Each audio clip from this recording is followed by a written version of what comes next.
دیکھیے ورنہ اگر آپ پلین ریڈنگ اور آرٹیکل 95 دیکھیں کامران صاحب، معاف کیجیے گا، اس کا مطلب یہ ہے کہ جو جسٹس منیب اختر صاحب نے فرمایا کہ جب آدمی ووٹ دیتا ہے تو وہ اس شخص کو ووٹ نہیں دیتا، وہ اس جماعت کو ووٹ دیتا ہے. جی بالکل بالکل صحیح آپ نے فرمایا. دیکھیں اسی چیز کو روکا جائے گا. دیکھیں اگر آپ آرٹیکل 95 پڑھیں، اس کو سبجیکٹ ٹو کانسٹیٹیوشن نہیں کیا، اس میں سٹارٹنگ میں نہیں ہے سبجیکٹ ٹو کانسٹیٹیوشن کہ مطلب اس میں کانسٹیٹیوشن کی الگ چیزوں کا اطلاق نہیں ہوگا.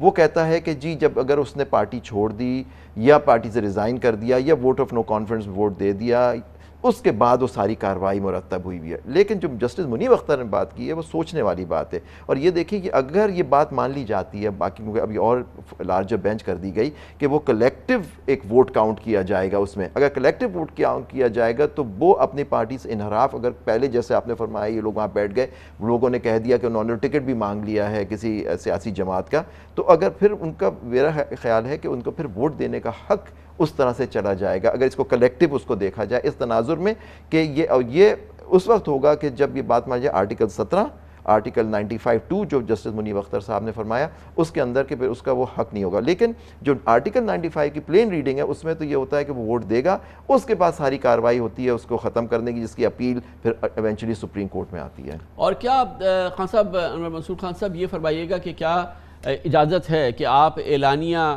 کسی دوسری سیاسی جماعت کی چھتری کے تلے جا کے اعلانیہ آپ کہیں کہ میں اپنی جماعت سے باغی ہو گیا ہوں اور میں اپنی جماعت کی حکومت کو گراؤں گا، اور اس کے باوجود اس کو ووٹ ڈالنے کی اجازت دی جائے؟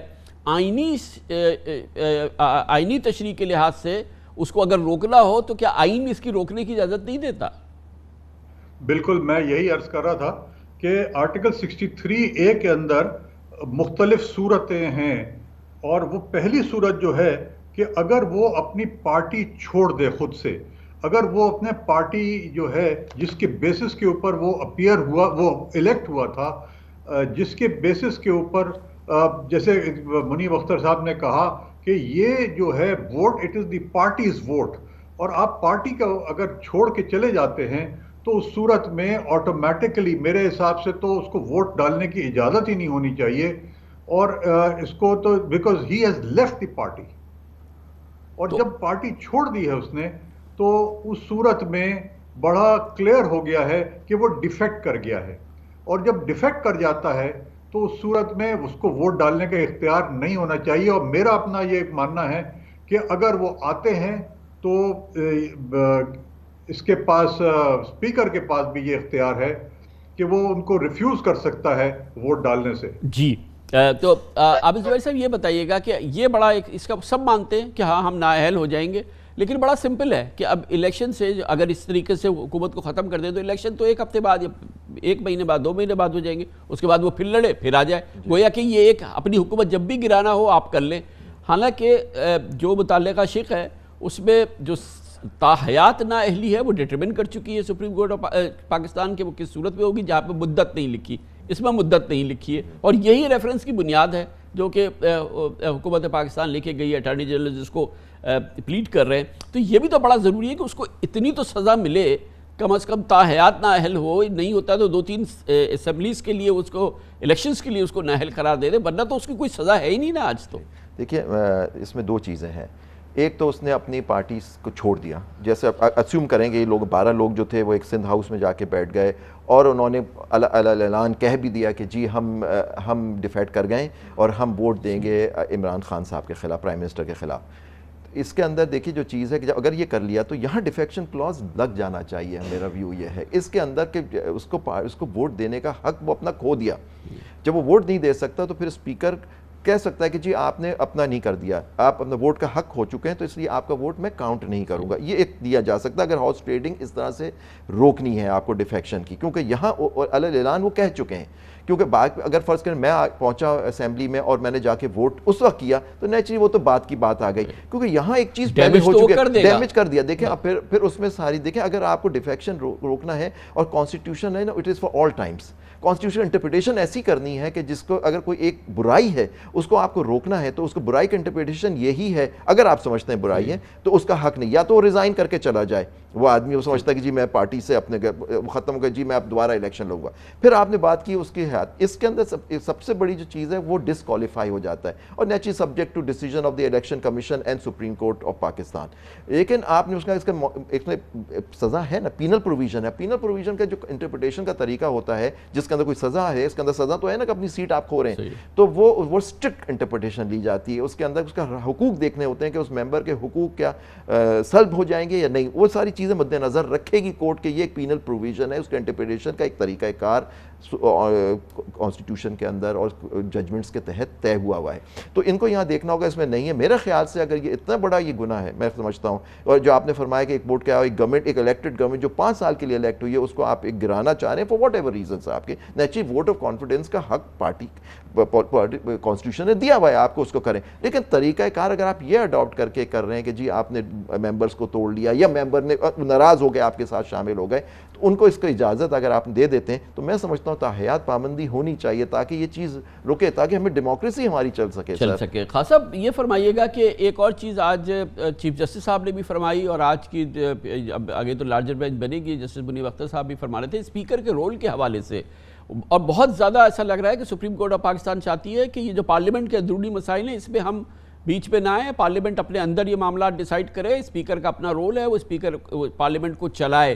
اور کیونکہ یہ جو معاملہ ہے 63A وغیرہ کا، وہ اس کی انٹرپریٹیشن کے لیے حکومت وہاں پہ گئی ہے. اسپیکر کا کردار جو کہ اب چاہے یہ اجلاس ہو یا آئندہ کا اجلاس ہو حتمی ہے نا خان صاحب، جیسے کہ آج سپریم کورٹ کہہ رہی تھی. ایبسولوٹلی، بالکل کانسٹیٹیوشنل پروویژن ہے کلیئرلی کہ کوئی کورٹ آف لا جو ہے وہ جو کارروائی نیشنل اسمبلی کے اندر یا سینٹ کے اندر ہوگی، اس کارروائی کے معاملے کے اندر کوئی کورٹ جو ہے وہ مداخلت نہیں کر سکتی ہے. اور ظاہر ہے کہ اس کا مطلب یہی ہوتا ہے کہ جو معاملات نیشنل اسمبلی اور سینٹ کے اندر ہوں وہ وہیں پر اس کے ڈیسیشن ہو، وہیں پر اسپیکر کے معاملے کو اسپیکر کو کیا جائے. جو طریقہ کار دیا ہوا ہے اسی طریقہ کار سے ہونا چاہیے اور کورٹوں میں نہیں آئیں گی یہ باتیں. اور یہ بات اگر آپ کو یاد ہوگا، یہ ایشو ٹیک اپ ہوا تھا کہ نواز شریف صاحب نے تقریر کی تھی تو یہ کہا گیا تھا کہ تقریر چونکہ کی گئی تھی اسمبلی کے اندر، اس لیے اس تقریر کو ہم ایز ایویڈنس نہیں لے سکتے ہیں، کوئی کورٹ اس پہ نہیں لے سکتی ہے. اور this is the correct view of the matter. تو زبیر صاحب یہ بھی ایک بڑی امپورٹنٹ بات ہے جو اسپیکر ڈٹرمن کرے گا. اور آج سپریم کورٹ نے کہا کہ وہاں کے معاملات ہمارے پاس نہ لائیں، اور اس کی سینکٹیٹی ہے اپنی پارلیمنٹ کی اور اسپیکر کی، ظاہر ہے اس کے رول کی. تو یہ بھی ایک بڑا امپورٹنٹ بات ہے کہ اب جب پروسیڈنگز ہوگی تو اسپیکر کا جو ڈٹرمنیشن ہوگی، جو فیصلہ ہوگی، جو رولنگز ہوگی، وہ حتمی ہے. یہ آرٹیکل 69 ہے کانسٹیٹیوشن کا، وہ سارا پروٹیکٹ کرتا ہے پروسیڈنگز کو کہ ان proceedings within the parliament جو ہے وہ چیلنج نہیں ہو سکتی کورٹ میں سے. تو اگر اسپیکر کوئی رولنگ دیتا ہے تو اس کی میرے خیال سے اگر لوگ کہیں کہ جی رولنگ اس نے روک دیا ایک ممبر کو ووٹ دینے سے، تو وہ چیلنج نہیں ہو سکتا. لیکن نیچرلی کورٹ آپ روک تو نہیں سکتے کسی پارٹی کو، جا کے کیس داخل کریں گے، لیکن نیچرلی جواب آئے گا آرٹیکل 69 کہ جی اس کے اندر تو پروٹیکشن ہے وہاں پروسیڈنگز کو. اگر آپ کو وہاں شکایت ہے تو وہیں، جیسے آپ نے فرمایا آنریبل چیف جسٹس فرما رہے تھے کہ اس کا معاملہ آپ وہیں طے کریں. تو وہاں اگر وہ روک دیتا ہے کسی کو ووٹ دینے سے کہ جی، اور سمجھتا ہے کہ جی ڈیفیکشن ہو گئی ہے اور یہ انٹرپریٹیشن وہ لیتے ہیں، تو پھر اس کا چیلنج کرنا ان کے لیے ذرا مشکل ہوگا، انلیس وہ دکھائیں کہ جی یہ جو پروسیڈنگز تھی یہ ایکچولی پروسیڈنگز نہیں تھی، یہ ایک ان لافل چیز ہوئی ہے. لیکن اس پہ ڈیبیٹ ہے کہ آرٹیکل سے ابھی آپ نے دیکھا تھا یہ ایشو اٹھا تھا یہ جو سینٹ میں چیئرمین سینٹ کے الیکشنز ہیں، اس کے اندر بھی یہ پوائنٹ، اسی پوائنٹ پہ انہوں نے کہا کہ آرٹیکل 69 سے جو پروسیڈنگز ہیں وہ پروٹیکٹڈ ہیں. یہی وجہ تھی، جبکہ وہاں سیکرٹ بیلٹ تھا اور انہوں نے کچھ ووٹ ریجیکٹ کیے تھے، تو انہوں نے اس پہ اسلام آباد ہائی کورٹ نے ججمنٹس دی تھیں اس کے لحاظ سے. بڑی نوازش. بہت بہت شکریہ جناب عابد زبیری. جناب انور منصور خان ہمارے ساتھ موجود تھے. کمرشل بریک اس کے بعد ذکر کریں گے کیا ابھی عمران خان کی حکومت کا ہم کہہ دیں کہ آخری فرق لکھا جا چکا ہے. شاید یہ کہنا قبل از وقت ہوگا، ابھی بہت لمبی اسٹرگل باقی ہے. اور جیسے کہ آپ نے سنا کہ ابھی تو یہ معاملہ قومی اسمبلی میں پہنچا ہی نہیں ہے، وہاں پہنچے گا تو پھر اس کے بعد وہاں کی پروسیڈنگز ہوں گی، اسپیکر اپنی ڈٹرمنیشن دیں گے اور پھر اس کے بعد یہ معاملہ آگے بڑھے گا. اور پھر اس دوران سپریم کورٹ آف پاکستان کا فیصلہ بھی آنا ہے کہ منحرفین کے ساتھ کیا کرنا چاہیے، کیا انہیں تاحیات سیاست سے نااہل ہو، تاکہ ووٹ تو وہ دے دیں مگر انہیں پتہ ہو کہ اب وہ سیاست نہیں کر سکیں گے. کچھ تو قیمت ادا کریں. اس کی بات کرتے ہیں چھوٹے سے وقفے کے بعد۔ عمران خان حکومت رخصت ہونے والی ہے، تحریک عدم اعتماد کی کامیابی ہونے والی ہے یا ناکامی؟ حکومت اور اپوزیشن کی سیاسی جنگ میں فیصلے کی گھڑی فی الحال دور نظر آتی ہے، شاید کچھ اور دور ہو گئی ہے۔ اسپیکر کی جانب سے 25 مارچ کو قومی اسمبلی کا اجلاس بلانے سے لگتا ہے کہ آر پار کا فیصلہ اس مہینے تو سامنے نہیں آئے گا، معاملہ طول پکڑے گا اور اگلے ماہ ہی شاید تحریک عدم اعتماد کے فیصلہ کل نتائج سامنے آئیں۔ کل اور پرسوں OIC کانفرنس ہو جانے دے، پھر دو بدو جنگ شروع ہوگی۔ خدشات ہے کہ ملک میں خدا نخواستہ کئی ماہ قرار نہیں آئے گا۔ فی الحال حکومت نے سپریم کورٹ سے آرٹیکل 63A پر رہنمائی مانگ لی ہے۔ اپوزیشن اسپیکر کے خلاف آئین شکنی کا مقدمہ بنا رہی ہے، جبکہ منحرفین PTI میں آر اور جار کے دلچسپ سلسلے کے دعوے کر رہے ہیں۔ پورا ماحول یہ بتا رہا ہے کہ یہ لڑائی ابھی فوری طور پہ ختم ہونے والی نہیں، نہ جانے کب تک کھچے گی اور پاکستان کا اس دوران کتنا نقصان ہوگا۔ ایک جانب PTI حکومت اپنے منحرفین کو تاحیات نااہلی کی کارروائی سے متنبع کر رہی ہے۔ منحرفین کے حلقوں میں احتجاجی مظاہرے ہو رہے ہیں۔ PTI کے 13 اراکین کو شو کاز نوٹسز جاری ہو چکے ہیں۔ حکومت انہیں مبینہ ضمیر فروشی پر سیاسی اخلاقی نتائج سے خوف دلا رہی ہے اور واپسی کی آفرز بھی دے رہی ہے۔ کل مالاکنڈ میں جلسے سے خطاب میں وزیراعظم عمران خان نے منحرف اراکین کو سیاسی باپ کی حیثیت سے متعدد نصیحتیں کی۔ میرے جو غلطی کر بیٹھے MNAs، دیکھیں ایک پارٹی کا سربراہ آپ کی باپ کی طرح ہوتا ہے۔ آپ نے اگر پارٹی کو چھوڑا تو صرف اور صرف آپ پیسے لے کے چھوڑیں گے۔ آپ جتنا مرضی کہیں کہ جی میری ضمیر جاگ گیا ہے اور میں نے فیصلہ کیا ان چوروں کے ساتھ ملنے کا، لوگ آپ کی بات نہیں مانیں گے۔ ہمیشہ کے لیے آپ کے نام کے ساتھ لگ جائے گا کہ آپ ضمیر فروش ہیں۔ آپ کے لیے شادیوں میں جانا مشکل ہو جائے گا، آپ کے بچوں سے لوگ شادیاں نہیں کریں گے۔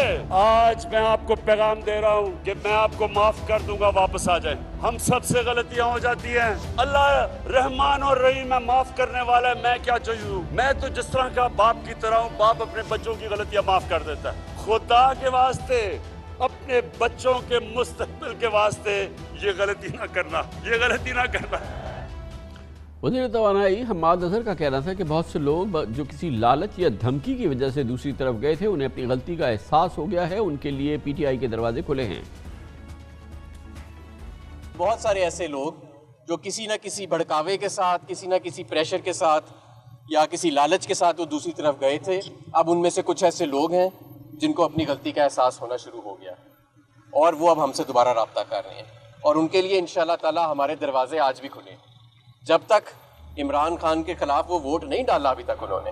دلچسپ بات ہے، PTI حکومت کے اتحادیوں اور ترین گروپ کے فیصلہ ابھی آنا باقی ہے۔ مسلم لیگ خاف، MQM، بلوچستان عوامی پارٹی تاحال گوں مگوں کی کیفیت میں ہے۔ چودھری پرویز الہی نے پچھلے ہفتے اپنے انٹرویو میں وزیر اعلیٰ پنجاب بننے سمیت کئی تہلکہ خیز انکشافات کیے تھے، لیکن سندھ ہاؤس میں PTI کے اراکین منظر عام کے آنے کے بعد لگتا ہے کہ چودھری برادران پر بھی خاموشی طاری ہو گئی ہے۔ MQM کی قیادت تاحال مقبضے کا شکار ہے اور تمام آپشن سے متعلق اپنے سابقہ گول مول موقف پہ قائم ہے، جبکہ اندازے ہیں کہ باپ کے یعنی کہ بلوچستان عوامی پارٹی کو بھی تاحال مبینہ ہدایات کا انتظار ہے۔ یہ تینوں سیاسی جماعتیں اکثر اندرون خانہ ٹیلی فون کال کی منتظر نظر آتی ہیں۔ پاکستان کی موجودہ سیاسی صورتحال مستقبل پر نگاہ ڈالنے کے لیے ہم نے نامور سینئر تجزیہ کار، نیوز اینالسٹ اور اپنا پروگرام بھی ہوسٹ کرتے ہیں جناب فہد حسین ہمارے ساتھ موجود ہیں۔ بہت بہت شکریہ فہد حسین صاحب۔ کیا یہ معاملہ آپ کے اندازے معلومات کے مطابق اب 1-2 ہفتے میں 2-3 ہفتوں میں ختم ہونے والا ہے اور عمران خان کی حکومت ختم ہونے والی ہے؟ کیا ہم اس کا آخری باب دیکھ رہے ہیں، آخری چند دن دیکھ رہے ہیں؟ شکریہ کامران صاحب۔ دیکھیے اس میں یہ بات تو بالکل کلیئر ہے کہ یہ ایک جو کرائسس ہمارے سامنے کھڑا ہو گیا، اس کی کوئی ضرورت نہیں تھی۔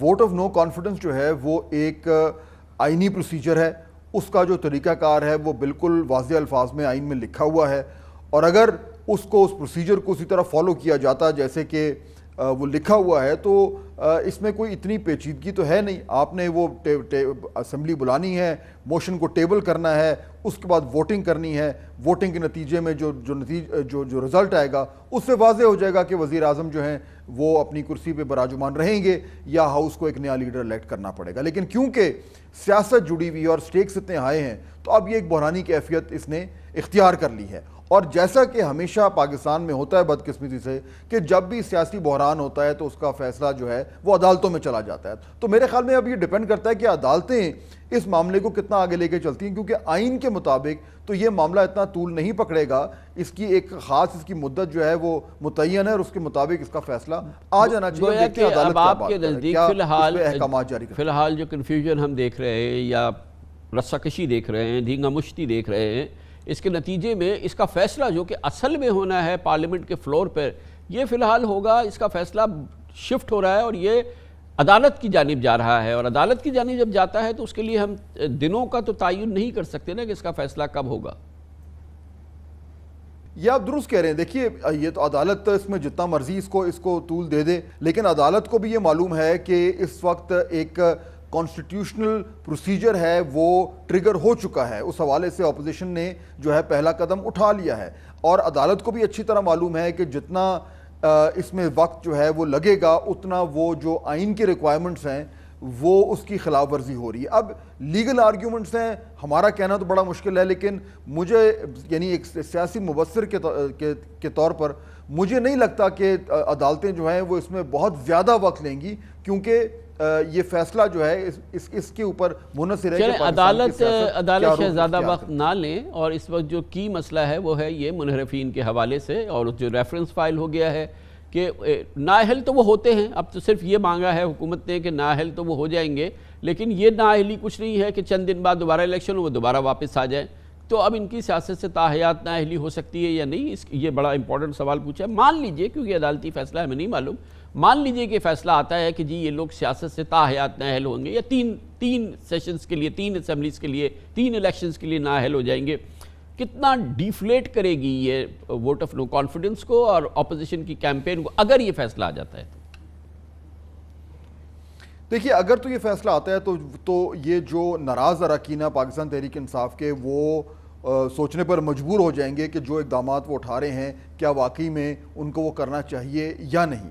لیکن اس سے زیادہ اہم چیز جو میرا خیال ہے اس پر بھی حاوی ہوگی وہ یہ ہے کہ حکومت کے جو اتحادی ہیں وہ کیا فیصلہ کرتے ہیں. کیونکہ اگر وہ آنے والے دنوں میں, اگلے 3 4 5 دن میں وہ اگر یہ فیصلہ کر لیتے ہیں, یہ میں مفروضہ ہے کہ وہ اپوزیشن کی طرف جا رہے ہیں, تو پھر معاملات جو ہیں وہ تو سیٹل ہو گئے. پھر تو جو یہ ناراض اراکین ہیں یہ ووٹ دیں یا نہ دیں, نمبرز گیم میں اپوزیشن جو ہے وہ حاوی ہو جائے گی. لیکن اگر اتحادی یہ فیصلہ نہیں کرتے اور اس معاملے کو مزید طول دیتے ہیں تو پھر ظاہر بات ہے غیر یقینی کی صورتحال میں تو یہ اتحادی جو ہیں یہ تو کچھ بولنے کو تیار ہی نہیں ہے. واضح طور پہ لگتا ہے کہ وہ ویٹ اینڈ سی کر رہے ہیں, یا اگر ان کو کسی اشارے کا وہ واچ کرنے کی کوشش کر رہے ہیں, ان کو وہ اشارہ نہیں ملا ہے یا وہ نہیں مل رہا ہے. اور یہ اور ہو سکتا ہے کہ سپریم کورٹ میں بڑی امپورٹنٹ ہیئرنگ ہو رہی ہے, اس کو بھی وہ دیکھ رہے ہوں. تو اتحادیوں پر اگر یہ ہنچ کرتی ہے منحرفین کے بعد تو یہ بھی ایک مشکل پروپوزیشن ہے نا کہ اپوزیشن کی سرٹن وکٹری تو فی الحال ہم نہیں ڈٹرمن کر سکتے, کیونکہ یہ سارے بہت ہی انسرٹن معاملات ہیں.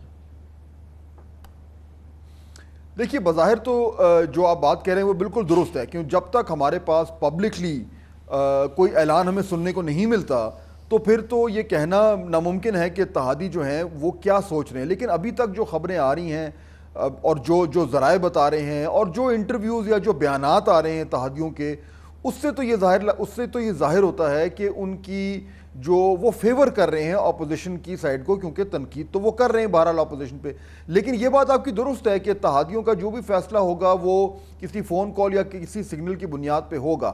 اب وہ سگنل یا فون کال کیوں نہیں آ رہا یا وہ کیا آئے گا, یہ ایک بڑا سوال ہے. اور جب تک اس کا جواب نہیں آئے گا میرے خیال میں ہمیں یہی لگے گا کہ فیصلہ شاید یا تو ہوا نہیں ہے, یا اگر ہو گیا ہے تو کوئی خاص ٹائمنگ کا انتظار ہو رہا ہے جس وقت جو ہے یہ فیصلہ آئے گا, اور پھر اس کی بنیاد پہ یہ کلیئر ہو جائے گا کہ اس ووٹ کا کیا ہونے جا رہا ہے. تمام گفتگو پھر اس موضوع پر آ جاتی ہے کہ ابھی یہ سب کچھ کہ یہ حکومت جاری ہے, یہ ختم ہو گئی, یہ ختم ہونے والی ہے, 2 ہفتے 3 ہفتے رہ گئے ہیں, ہم سب اس میں شامل تھے. لیکن ابھی فی الحال جو صورتحال اب ڈیولپ ہو رہی ہے اس سے یہ اعلان کر دینا قبل از وقت ہے.